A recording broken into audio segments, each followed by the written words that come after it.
Бұл алаңда алманы дәл осылай мен ғана желам, ал қалғандары шуламау қажет. Өйткені бұл елді шулатып жатқан шулама шоуы. Және оның жүргізушісі мен Нұржан Еркінұлы. Бастаймыз.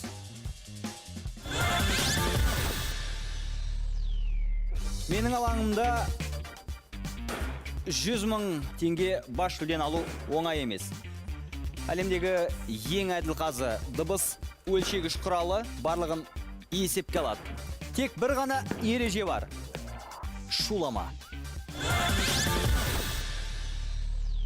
Қымбатты көрермендер, шуламаны бастайтын сәт келіп жетті және бүгінгі қатысушылармен танысайық. Серік Ибрагимов. Жарайсың, Серік. Берік Мұхамединов. Аттегенай. Нұрболхан Шарапов. Жарайсың. Берік, Серік, Нұрболхан, шуламада жыр болған. Жан-жақтан жиналсақ та, ойымыз біздің бір болған. Браво, браво, не деген керемет атау өте ұзақ екен бірақ маған. Бірақ сізге ыңғайлы қысқа ат бар бізде. Қандай ат? Кеттік. Та-да-да-дам. Бетегеден биік, өтегеннен Данияр.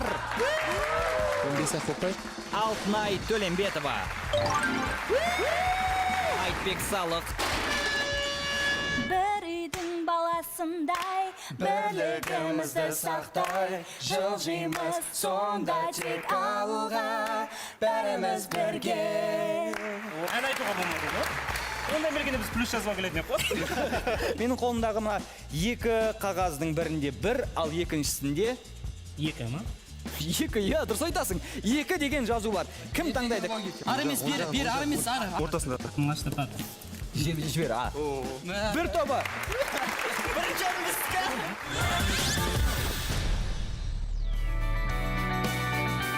Дәл осы үйлесімнің әдемі сәтінде өмір көркем деген әдемі ұранымен біздің бастарнаның ең танымды жобаларының бірі тікелей эфирге қосылып отыр. Сіздерге пайдалы болу үшін, өздеріңізді тыңдау үшін бұл сіздің бағдарламаңыз, құрметті көрермен. Сондықтан біз тікелей эфирдеміз. Хабарласыңыз, айтыңыз, бөлісіңіз, біз барлығын бірге талқылаймыз. Сонымен біз бастаймыз. Ал риэлторлар қауымдастығы соңғы 6 айда 16%-ға төмендеген баспана сатылымы реттеліп, баға тұрақталады деп отыр. Жалпы зерттеу бойынша 721 мың салымшының 80% жинақтан алатын ақшаларын үй жайын реттеуге бағыттамақ. Демек 1,4 триллион теңгенің дені жылжымайтын мүлік нарығына түседі. Сондықтан бағаны шарықтатпау үшін мемлекет құрылыс компанияларымен арнайы шарт жасау керек дейді экономистер. Тапсырманы көңілді, және уақытында орындайды деген ойдамын. Бір қолмен мына ысқырықтарды түзету қажет. Саксофонның шебері түзетуге сәл ғана қалды. 5 секунд уақыт қалды. Жарайсың! Жарайсың, Серік!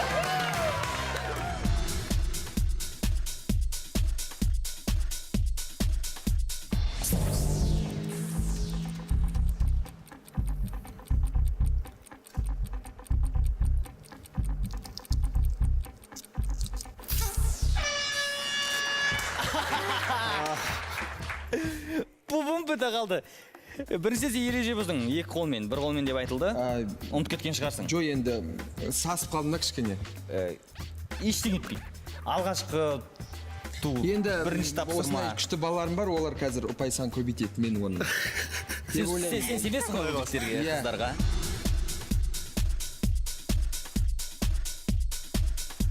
Нұрболхан, сен тапсырмаң алдында тұрған осы 40 жапырақты 5 бөлікке бөліп турап беру қажет. 5? Артық дыбыссыз. Содан кейін сорпа жасасаң болады. Міне алдыңда пышақ. Барлық осы тақтайдың үстінде орындалу қажет. Түсіндіңіз ба? Түсіндім, аха. Дайын болсаң айт, дайын болсаң бастаймыз. Бастаймыз.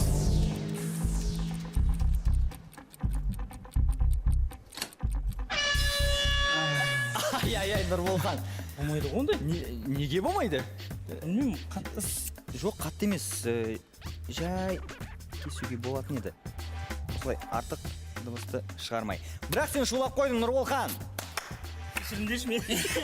Кешесің Ерман Нұрболханды. Ештеңе қылмайды. Алда әлі бар.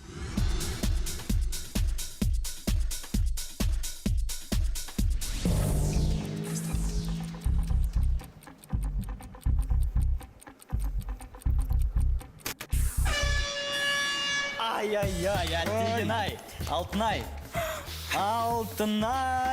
Алтынай, не болды? Сен тіпті қатты басып жібердің. Бұны жай істеу керек, өзің білесің, ештеңе етпейді. Ойын енді ғана басталуда. Ең бастысы, сен бойжеткен болып, тамағыңды дәмді жасайтын болсаң, өмірде еш қиындық көрмейсің, не ойлаймын.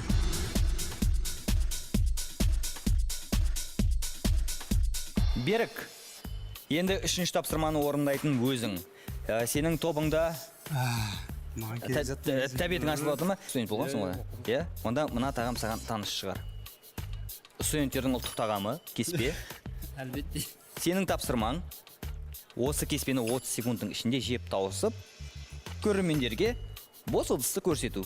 Дайынсың ғой? Дайын. Кеттік.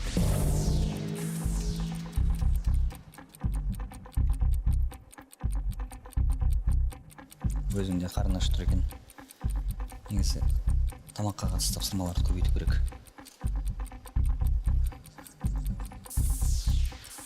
Шаңышқаны пайдаланбай, қолмен жеп жатыр егер қытайлықтар көргенде осыны жылап жіберетін шығар.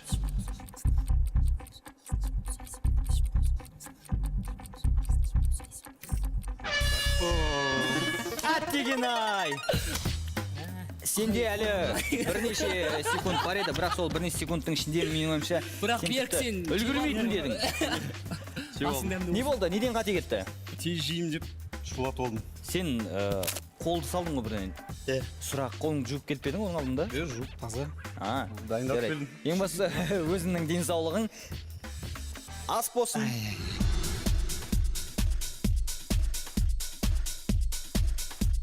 Сенің тобың әлі бір ұпайда жинаған жоқ.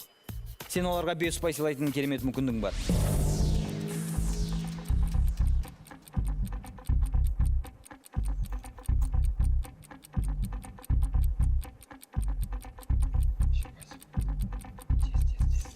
Неге екенін білмеймін, бәрі қолмен жей бастайды. Үйде де солай жемеген.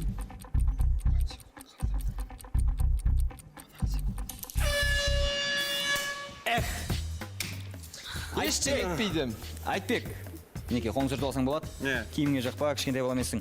Айтбек, сен бәрібір үлгермейтін едің, өйткені сен мына қақпақты ашудың өзіне біраз уақыт жұмсадың. Және қолыңды салып жей бастағаның өзінде біздің дыбыс өлшегішін жұмыс істегенде сенде бірнеше секунд қалған. Ол секундта сен бәрібір үлгермейтін едің.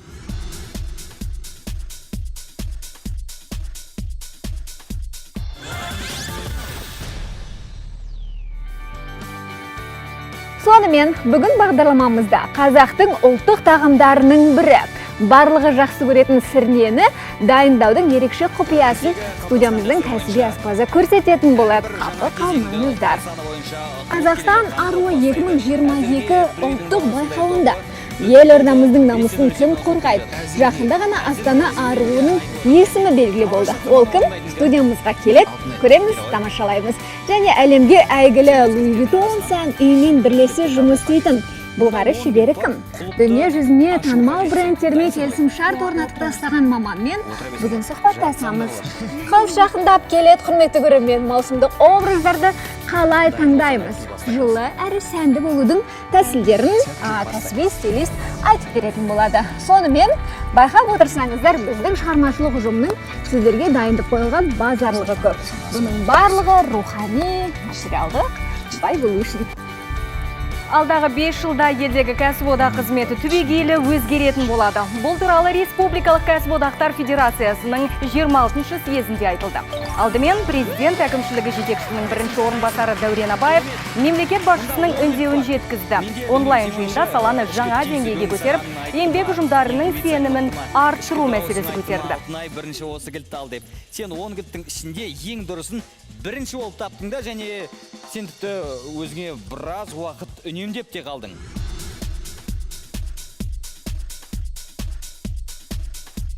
Алтынай, отырып бастады, менде отырып бастайын бесең, отырып ал. Отырғанда көбісінің сүйектері сырқырайды қазір, қатты дыбыс шығады.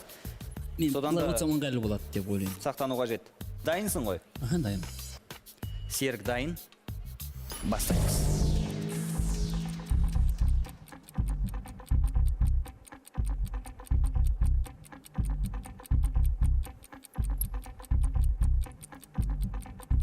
алғашқы кілтті көреді, мүмкін алтын сияқты бірінші табар. Алғашқы кілткен ашар. Айта кетейік, бұл топтағы жалғыз орындалған дұрыс тапсырма Серіктің еншісінде.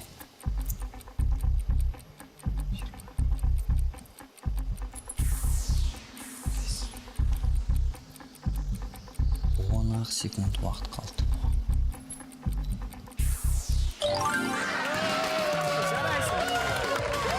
Сенде бар жоғы 7-8 секунд қалған еді Серік. Тобыңның құттықтауын қабыл ал.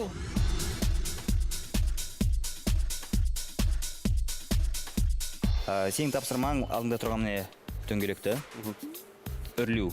Өзінің қалыпты жағдайына келтіру. Қысқасы, мына резинкеден дөңгелек жасау. Мына жел үрлегішпен үрлеу арқылы. Айтбек, дайынсың ғой? Дайын. Бастаймыз.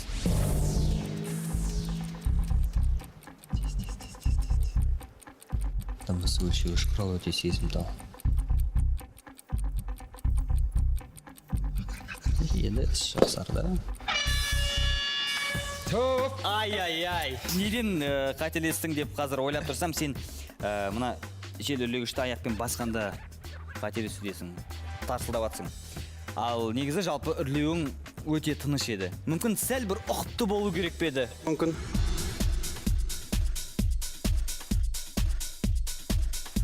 Еркектің жұмысы. Берік, сенмен біргеміз, біздің әрқашан іргеміз. Еркек. Осында ұран қылсақ болады екен. Берік, дайын болсаң айт, біз бастаймыз. Қазір. Жинал болып. Самғай берсін қыранда. Бастаймыз.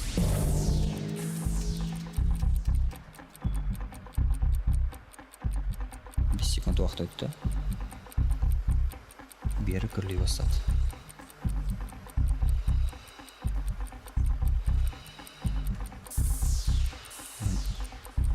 Кәдімгідей естіптің желдің дауысын. Үрей құлағымның төмен келіп, деп үрлеп тұрған сияқты. 20 секунд қалды. Берікке сәл жылдамдық қажет.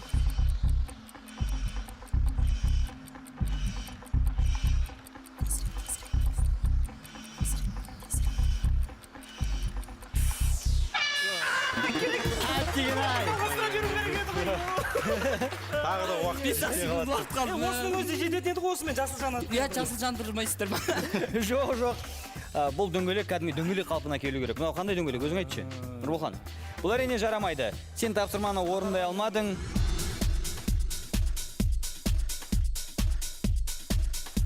Осы бұйыммен жақсы таныссың ба?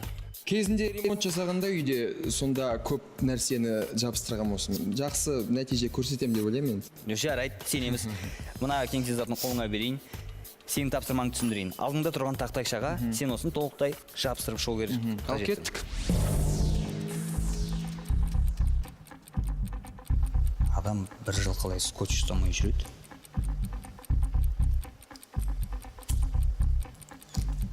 Ең бастысы бұл жабысқа қағаздың ашылуы. Ал ашылғаннан кейін әрі жалғастыруға болады. 25 секунд уақыт бар. Данияр үлгеруі қажет деп ойлаймын. Әлі 17 секунд бар. Данияр барлығын әзірге жақсы істеп келе жатыр. Уақытқа да қарап қояды, дыбыс өлшеуішке де қарайды. Тақтайшаның ортасына жетті.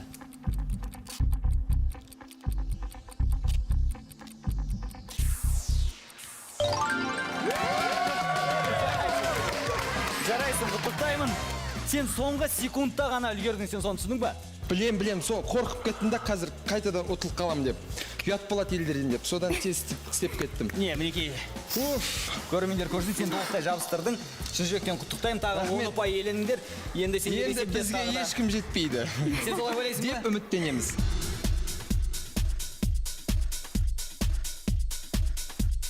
Жалпы осы бұйыммен доспыз ба, жабысқа қағазбен, немесе скотчпен?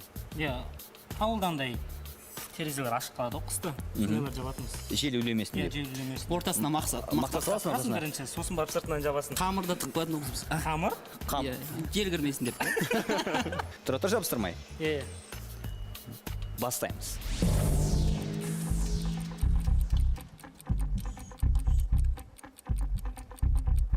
шынында да оңтүстік жақта мақтадан көп нәрсе жасауға болады. Мақтадан терезені жылы етіп жасауға болады. Мақтадан үйленген кезде шаш бойлардың атын жазып қоюға болады. Сондай-ақ мақтадан ақша жасауға болады. Нұрболхан оңтүстіктің жігіт, сондықтан да мақтаның қадірін біледі. Ал скотчпен қаншалық дос? Біз қазір анықтаймыз. 7 секунд уақыт қалды.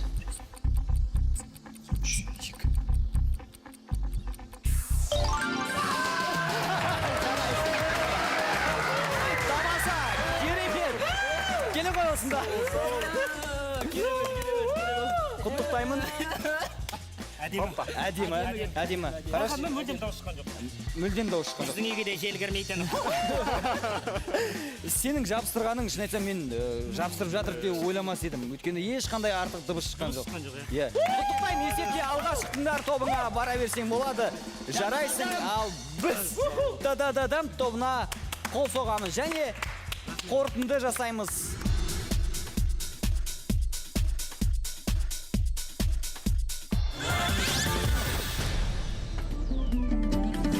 Екінші рет дүниеге келген жігіт. Сол қиын сәтте сынып кетпей, жақындарына қосылған Еркін Өтепов оқыс оқиға қайталанбасын деп тілейді. Еркін бүгін Таңшолпанға келіп сұхбат береді.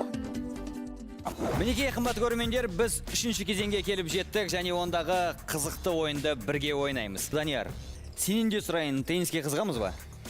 Тенниске қызықпағанмын, бірақ енді жеңіске деген қызығушылық бар енді. Дайын болсаң, добыңды ала қой.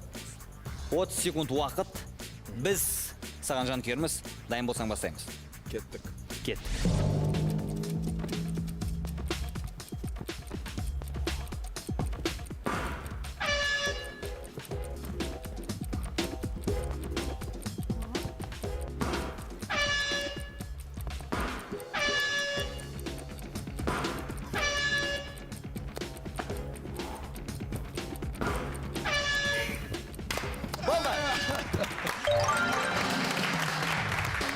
Неше болып кетті өзім.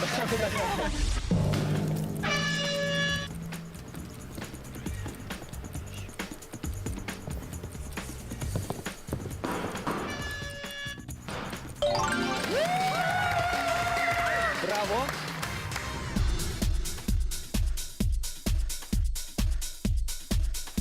Шарапованың жанкүйері осындай жинағанда Шараповтың өзі одан көп жинайды деген ойдамын. Дайындық жақсы ғой? Жақсы. Біз бұл топқа да біз ат қойып алдық өзіміз. Сендер сондай екенсіңдер өздеріңіз. Әр неге ат қойып аламыз өзіміз, әр турға. Ал қандай ат? Да-да-да-да, біздің тобымыз, тура тисін тобымыз! Браво! Кеттік.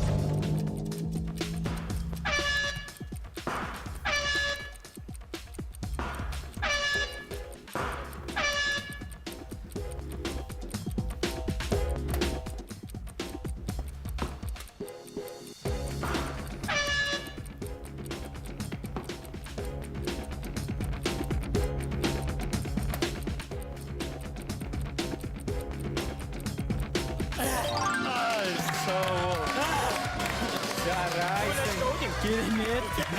Қанша ұпай жинағаныңды білесің ба? 0. Сен есепке жүйрік жігіт екенсің. Жарайсың, жарайсың.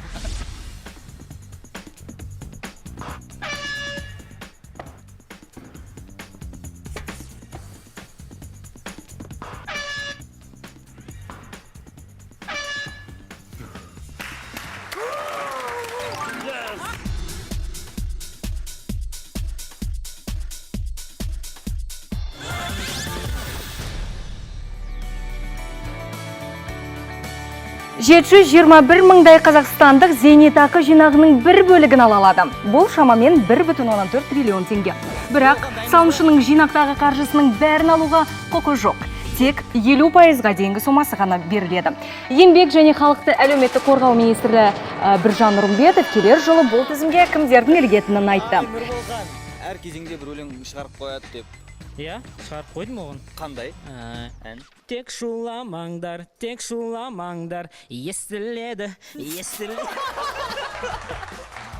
Керемет, тамаша. Жанарға жалынды сәлем. Ал енді сенің тобыңдағы екі жігітті күтетін боламыз және осындай екеуміз жанкүйер боламыз. Оларға сәттілік тілеп жібер. Жігіттер, сәттілік!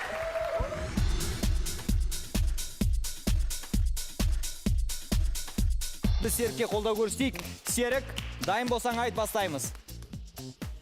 Кеттік.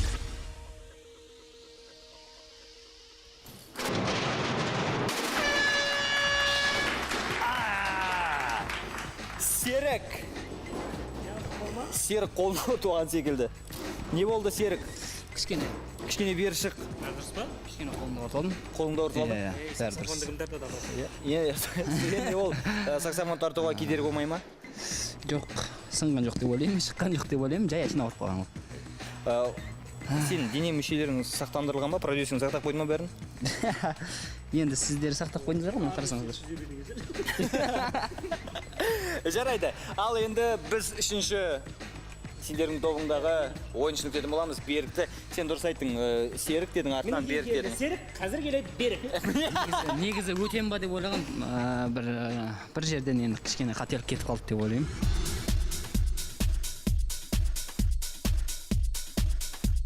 Берік бәрібір соқсақ. Бәрібір соқты. Мен 100% кепілдік беремін. Берік, сен қорықпа, атың шықсын жорықта. Берік, дайын болсақ кеттік. Ақжол.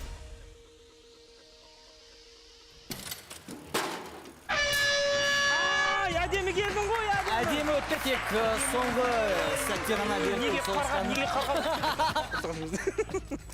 Берік, сені соғат деп 100% кепілдік берді. Сенің айтқан барлық орында отыр. Иә, соқтың. Менің үмітімді ақтады.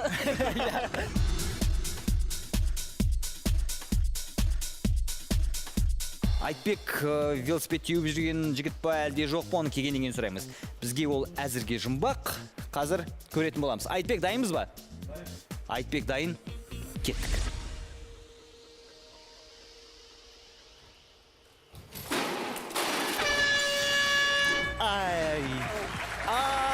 Айтбек. Не болды, Айтбек? Сәл жаңағы велосипедінің басқа жерге бұрылып кеткен болды. Сондықтан кішкене ауытқулар болды. Әттеген ай. Сен бірінші рет отырып тұрған жоқсың ғой? Жоқ, бірінші рет емес әрине. Балалық кезімнің осы велосипедпен бірге өткен болатын.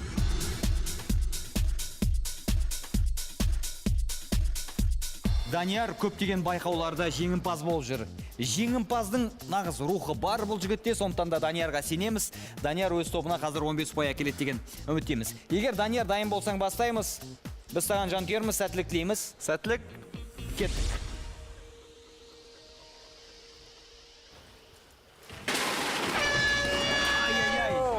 Бар, көмектес продюсеріңе. Қарап тұр ғой. Қарап тұрмау қажет, көмектесу қажет. Данияр кішкене ақсаңдап келе жатқан сияқты қалдыр. Даниярдың жағдайын сұрайық. Данияр, не болды? Тыныштық па? Қай жерің ауырды? Құлағаныңды көрдік. Мойындау керек. Әдемі құладың. Әдемі құладың. Енді көрермендерге ұнаса болды ғой енді сіздер.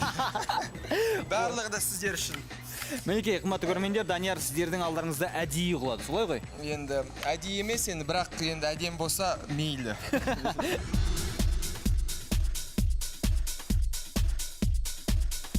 Алтынай үшін мен сәл де болса қобалжып тұрмын, қорқып тұрмын, бір жерін ауыртып ала ма дегенде үрей болып тұр. Негізі менде де тура сондай ой болып тұр қазір, сондықтан енді өзімізде құладық, өте қауіпті екен, бір жерін ауыртып ала ма деп қорқып тұрмын. Иә, Алтынай деген өте негізі батыл қыз, бірақ қазір негізі... Ол қазір өтем деп тұр ғой. Алтынай дайынсың ба? Әне, Алтынай дайынмын дейді. Енді ол қаншама батыл, намысы күшті қыз болғанмен де, қыз және біздің алтын айымыз болғандықтан, менің ойымша оның бүгін осы жаңағы турдан өтпегені дұрыс болады деп ойлаймын. Бірақ енді Алтынай қазір осы тапсырманы орындамаса да, осыған дейінгі кезеңдерде топқа біраз ұпай әкелді. Сол үшін де қол соғып қойсақ болады.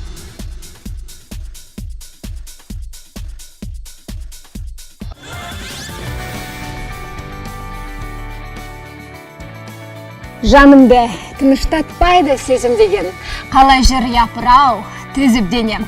Қаншама күндер өтті дамылдамай, қаншама түндер өтті көзілмеген. біз бұл конкурсқа да Арасында кішкентай балалар да бар. Қарт кісілер де денесін жылыта алмай әуреге түсті. Дәл қыста мұндай елді елең еткізетін апат бұрын соңды болған емес. Негізі жергілікті тұрғындар жылусыз қаламыз деп жаз кезінде дабыл қақты. Бірақ құлақ асқан ешкім болмады. Салдарын көрдіңіздер, еліміздегі жылу желілерінің 70%-дан астамының тозығы жетіп тұр. Екібастұз елдегі техногендік апаттардың басы ғана ма? Жылу желілері неге жаңартылмайды? Қыстың күні қара халық неге жылусыз қалу керек? Және бұдан қалай құтылуға болады? Жағдай қашан қалыпқа келеді? Адам осы лақтыра меген беріктің лақтырғаны көрмейді ме? Әрине бұны лақтыруға болмайды. Тағы да беріктің ғайсы лақтырып жатыр ма мақынға?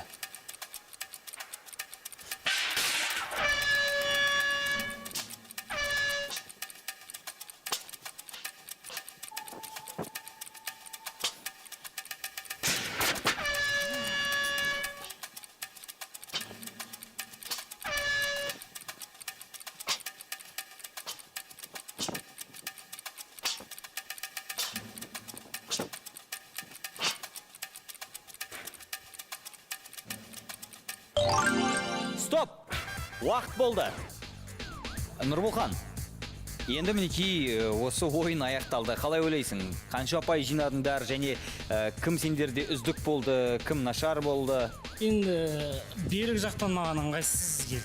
Мына жабысып келді қабырғаға, сол жақ қиын болды. Мен бірақ мына жаққа жақсы лақтырдым, Серған жаққа жақсы лақтырған сияқты. Енді мен жақтан, мен білмеймін енді сондай болып қалды. Сондай болып қалды. Түсінбей қалдың ба сен кәдімгідей? Просто мына жақтан енді Иә, сен ана ыңғайсыз кетті маған. сондай болып қалды Иә. деп.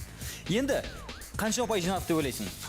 Білмеймін, тосқанымыздан гөрі құлатқанымыз көп болған сияқты. Мен саған айтайын ба қанша ұпай жинағандарыңды? 85 ұпай жинадыңдар. Жарайсыңдар.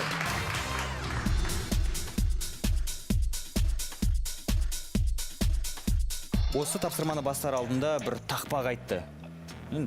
Көңілді жігіт, жайдарманшы Нұрболхан. Мүмкін сен болған бір әнмен жауап бересің. Көрейік.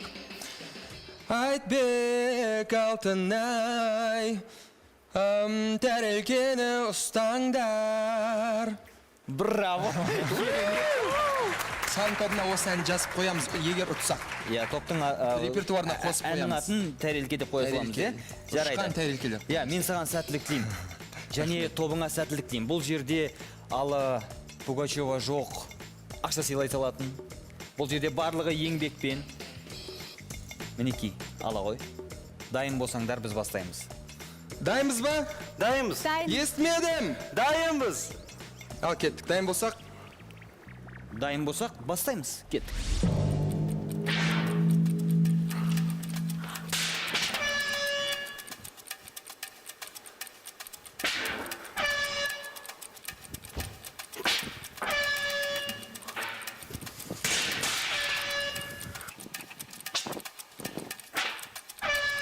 Шынайдың лақтырысы жақсы.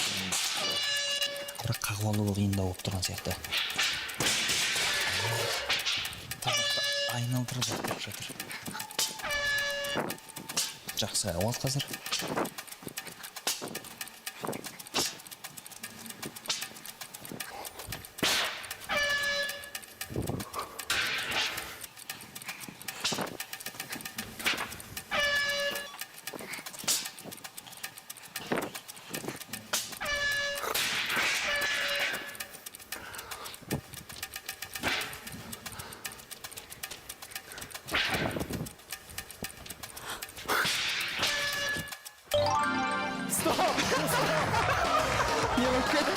Өте жақсы ойын бол және соңғы сәтте мүмкін Алтынай сезген болар ойынның аяқталғанын, өзіңе қайтадан лақтырғанын көрдік. Негізі сағат тілімен айналу керек еді, бірақ ештеңе етпейді.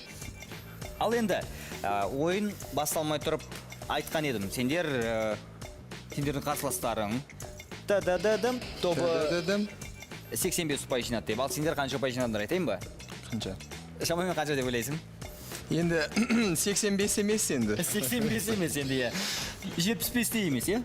мүмкін енді аздау кішкене. Кішкене аздау. Кішкене аздау. Иә, 15 ұпай жинадыңдар. 15-ақ ұпай. 15 ұпай Құтты болсын, қыздар жігіттер. Құтты болсын.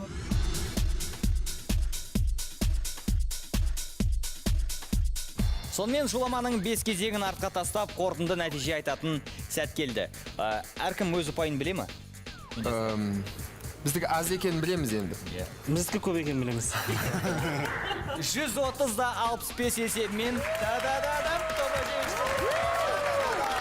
жеңіс әлі жалғасуы тиіс. Өйткені тобы гранд финалға жолдама алды. Құттықтаймыз.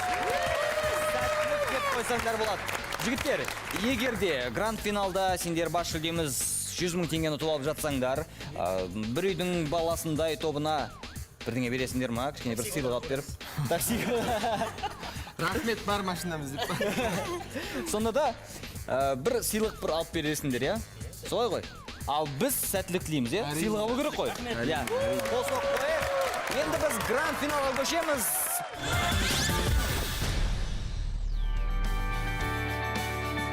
Сұрақ негізі келісемін, кейінгі кезде әсіресе пиарға үлкен сұраныс өсті ғой. Бизнесте де, саясатта да, жалпы кәдімгі кез келген нарративте пиар керек болып қалды.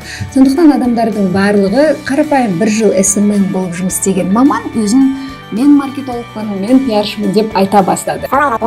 Құрметті көрермендер, міндетті түрде тікелей эфирге байланысқа шығыңыздар, экранда көрсетілген номер бойынша. 178 мыңнан астам зейнеткер бар. Тамаша, керемет уақыт өткіздік, ностальгия болды. Сіздерде де солай шығар. Жеттік және жеткендердің бірі тобының капитаны Нұрболған. Қиын болады деп ойлайсың ба, әлде оңай өтіп кетесің ба? Қиын болмайды ау. Мен бұндай неден өтіп кеткем этаптан. Иә? Иә. Қашан? Мен бұрын кондуктор болып істегем. Маршрутта? Маршрутта кондуктор болып істегем. Енді ол кезде білесің ғой, адамдар тығыз. Қалай жұмыс істедің енді сол жерде? Мынандайлар сияқты кейдер енді адамдар ғой, енді адамдардың арасынан жүресің, олақсын беріп жібересіз ба деп бүйтіп барасың. Кімде 5 000-ға майда бар? 5 000-ға қайтадан барасың, 5 000-ға майда бар ма деп жүресің. Оларда тағы да адам кіргізесің. Мен тағы неге барам? Есіктің аузына барып сырттан адам кіргіземін дағы. Сондықтан қиын емес саған бұл тапсырма, қиын емес деп ойлаймын, иә.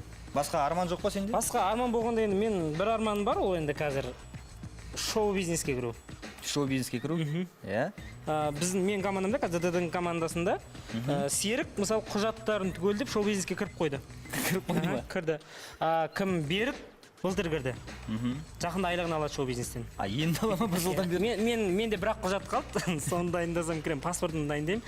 Сосын Дубайға барып келемін, сосын шоу-бизнеске кірем. Дубайға барып келсең бірден кіресің, иә? Кірем. Жарайды.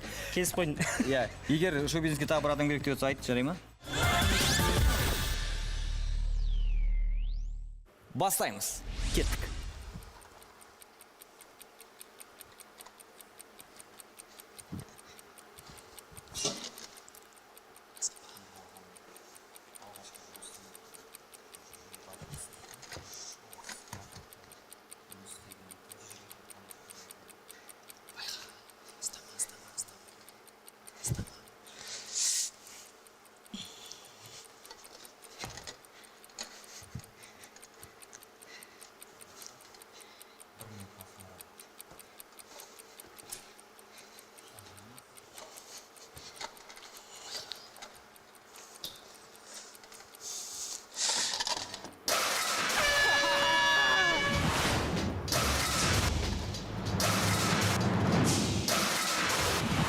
Ай, Нұрболған.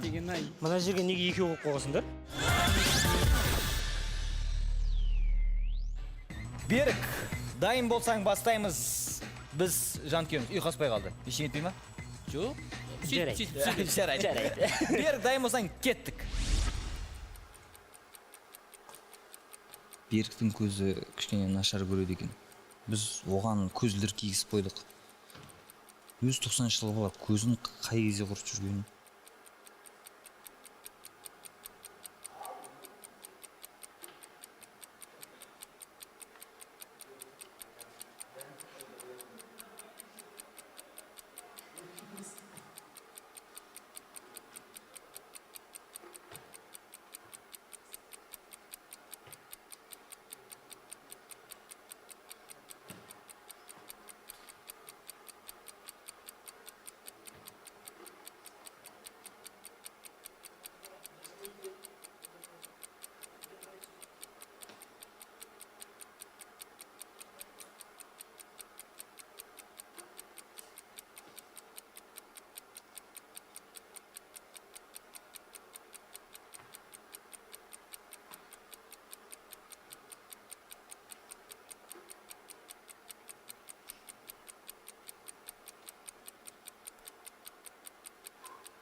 келдім ғой.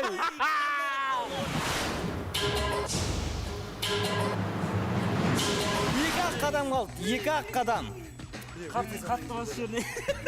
Өміріңде ойламаған жасын екі қадам жасамасам 25 мың теңгеден айырылам деп. Серікке бұның бәрі сын, қалдырып алмайық, 25 мың. Тамаша, 25 мың егерде ұтып жатсаңдар, Серік жақсы өтіп жатса, қалай бөлісесіңдер? Сен Астананы кісің. Мен Астанаға салып жібереді екеуі самолетке. Солай келсіңдер ме? Келісіп қойдық болды.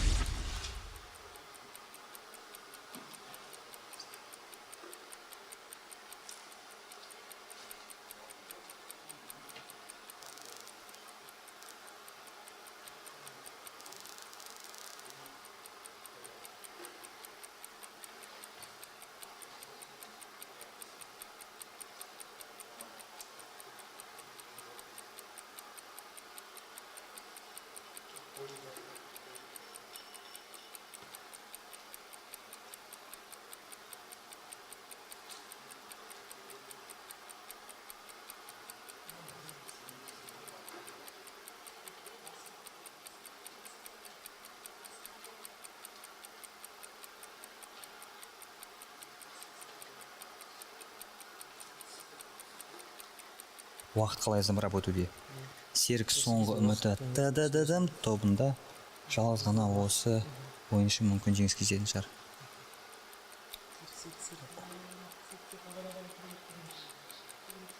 Уақытты тоқтатуға болмайды. Үлгергенше үлгереді. 20 секунд уақыт қалды.